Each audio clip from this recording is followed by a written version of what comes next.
deloken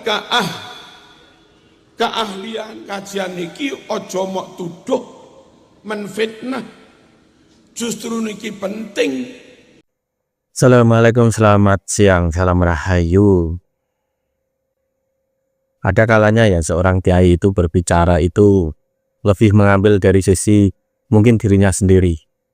Seperti salah satu kiai ini nih. Kaping kalihipun niki kula mempertegas bilih masalah nasab niku ora penting dibahas.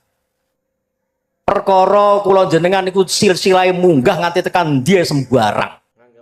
Nganggapnya soal nasab itu nggak penting. Padahal memang sudah diketahui publik ilmu nasab di pesantren khususnya NU itu memang ilmunya itu tuh jarang diajarkan. Nah, munculnya para kabib-kabib itu berbicara apalagi mengaku-ngaku sebagai suriah Nabi, yang ternyata dari berbagai macam sisi ilmu tidak terbukti bahwa mereka itu zuriat Nabi Muhammad. Itu memang perlu ilmu nasab itu dikeluarkan. Saat Kiai Madun mengeluarkan ilmu ini, sesungguhnya itu pas dan cocok. Apalagi di Indonesia ini ada beberapa oknum yang suka melakukan demo, suka melakukan apa ya, propaganda, hasutan, jatuhkan penguasa semacam itu. Itu juga dari mereka tuh ada yang seperti itu. Banyak kita temui video-video dari mereka itu selalu begitu, selalu menggencarkan permusuhan terhadap penguasa, selalu menggencarkan bahkan menghina para kiai-kiai pribumi, orang-orang Nusantara, merendahkan. Yaitu tidak lepas dari apa ajaran klan di mereka. Ada kitab-kitabnya itu di mereka itu ada. Karena mereka merasa lebih dari orang manapun, dari keturunan manapun, kecuali mereka yang paling tinggi. Bahkan ada juga organisasi yang bisa dibilang wah sangat-sangat radikal, bahkan juga ada orang-orangnya itu ada hubungannya dengan beberapa terorisme. Maka akhirnya organisasi itu dibubarkan. Tetapi tidak pernah punah cara mereka itu bermain, atau bahkan ada yang bilang mereka tuh seperti maklar demo gitu loh, suka melakukan hal itu. Apakah ada keuntungannya? Tentu ada. Demo itu ada keuntungannya, apalagi bagi orang-orang di lapangan, apalagi orang-orang tokohnya di belakang itu tuh ada keuntungannya. Soal begitu ada. Dengan kita melihat banyaknya mereka itu suka mengaku-ngaku sebagai zuriat Nabi, lalu mereka tuh dawir, mereka merendahkan banyak orang, lalu mereka itu bisa dibilang apa ya, mudah menikahi orang-orang pribumi, tapi bagi mereka keturunan mereka tidak boleh dinikahi, kan aneh. Lalu nikah baru 2 bulan, 1 bulan, 1 tahun, mereka cerai, lalu cari lagi, semacam itu ada. Tetapi mereka tuh tetap kolot. Keturunan dari mereka yang perempuan tidak boleh dinikahi oleh orang-orang manapun kecuali oleh mereka sendiri. Itu juga ada di ajaran mereka. Iklan mereka itu ada. Dan ini ada salah satu kiai yang bisa dibilang katanya tidak penting. Lalu apakah dia ini sudah mengatakan itu kepada mereka yang suka mengaku sebagai zuriat Nabi? Pernah nggak? Berani nggak?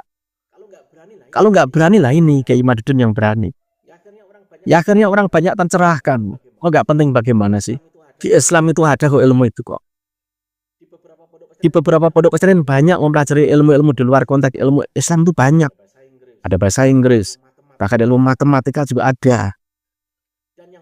Dan yang terlewat itu ilmu nasab itu padahal jelas ada. Ini punya ilmu sejarah dan lain sebagainya banyak. Kalau ada kiai berkata tidak penting, jangan dia sendiri nggak berani berbicara melawan orang-orang yang suka menggunakan klaim sebagai turunan Nabi tapi perilakunya nggak baik. Ini saya coba cek profilnya. Ternyata dia ini pondok pesantrennya baru itu 2002, 2003. Pesantren Kauman Lasem. Tentu lebih lama. Ponpesnya Nahdlatul Ulumnya Kiai Imad. Ternyata dia juga lulusan Al-Agaf Yaman. Ya mungkin seangkatan atau berteman dengan si Buya Yahya itu mungkin. Makanya sama saja cara berbicaranya. Tidak berani melawan orang-orang yang suka membawa klaim saya turunan Nabi tapi pelakunya buruk. Tetapi sok berani mengatakan seperti ini. Tidak penting ilmu nasab. Coba mengatakan itu ke mereka yang selalu membanggakan nasab. Berani nggak? Di dalam perjuangan itu ya, kalau kita melihat sejarah masa lampau itu banyak kiai, banyak ulama, banyak juga para tokoh nasional, banyak yang hanya bermain kepada sisi pemikiran tuh ada. Tetapi kalau soal kolonialisme, soal pejuang, soal pribumi Nusantara, kalau memang dia aslinya orangnya ini pejuang ya pejuang, pemberani, pecundang ya pecundang. Jadi ilmu ataupun label apapun, misalkan zaman dulu kita ngelihat itu ada gubernur, ada bupati, kalau dulu apa namanya itu memang ada orang dari bumi, ada orang dari imigran ada, itu dijadikan pejabat di daerah saat zaman kolonial. Ada juga orang-orang pribumi itu yang benar-benar itu dia mendua, ada juga yang dia frontal melawan, bahkan dituduh pemberontak, padahal dia ini berjuang melawan penjajah.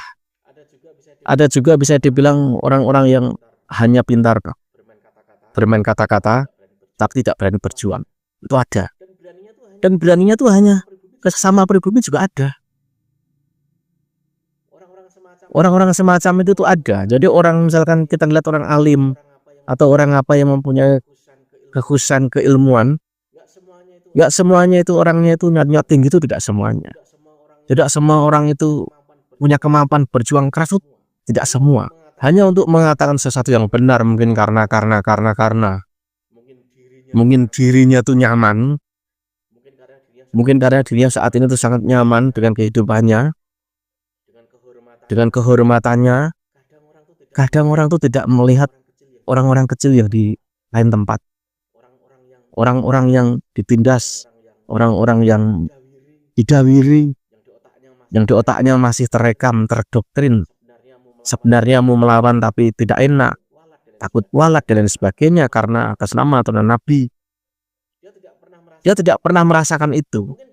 Mungkin dia juga pernah didawirin, tapi dia memberi karena sisi pikirannya tidak merasa didawiri.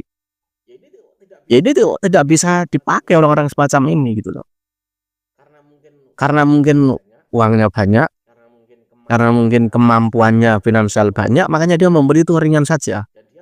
Dan dia tidak pernah mau mengetahui orang-orang yang di luar konteks dia, yang posisinya finansial itu naik turun. Bahkan ada yang sampai terdoktrin istrinya diberi untuk dinikahi orang Baal, itu ada. Banyak hal itu yang terjadi di masyarakat. Makanya ada ulama itu yang lebih memperhatikan dirinya karena merasa dirinya saya aman-aman saja, nggak apa-apa. Tetapi dia lupa untuk melihat keadaan di masyarakat. Itu ada yang semacam itu ada. Kalau soal orang ini terserah sampean melihatnya bagaimana dia ini.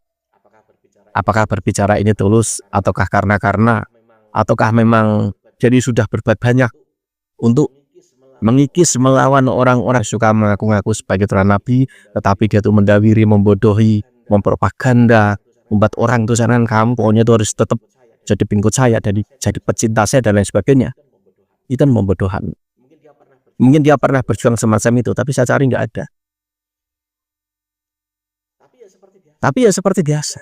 Ada orang yang memang semacam ini tuh ada. Dan yang aneh itu di sebelahnya itu kan Gus Bah, sangat cengir gitu. Ya ini loh gitu loh.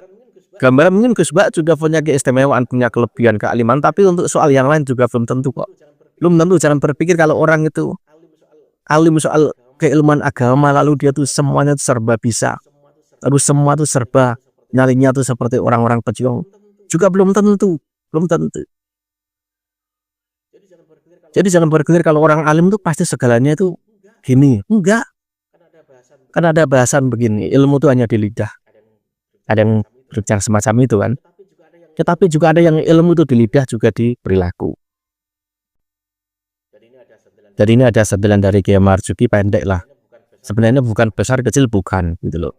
Soal besar dan kecil itu misalkan sisi keulamaan itu memang mungkin luhurnya memang dia pejuang zaman dulu. Tetapi untuk penerusnya sekarang kan harusnya memang berjuang juga. Tidak hanya menikmati dari hasil perjuangan kakek buyutnya, enggak semacam itu.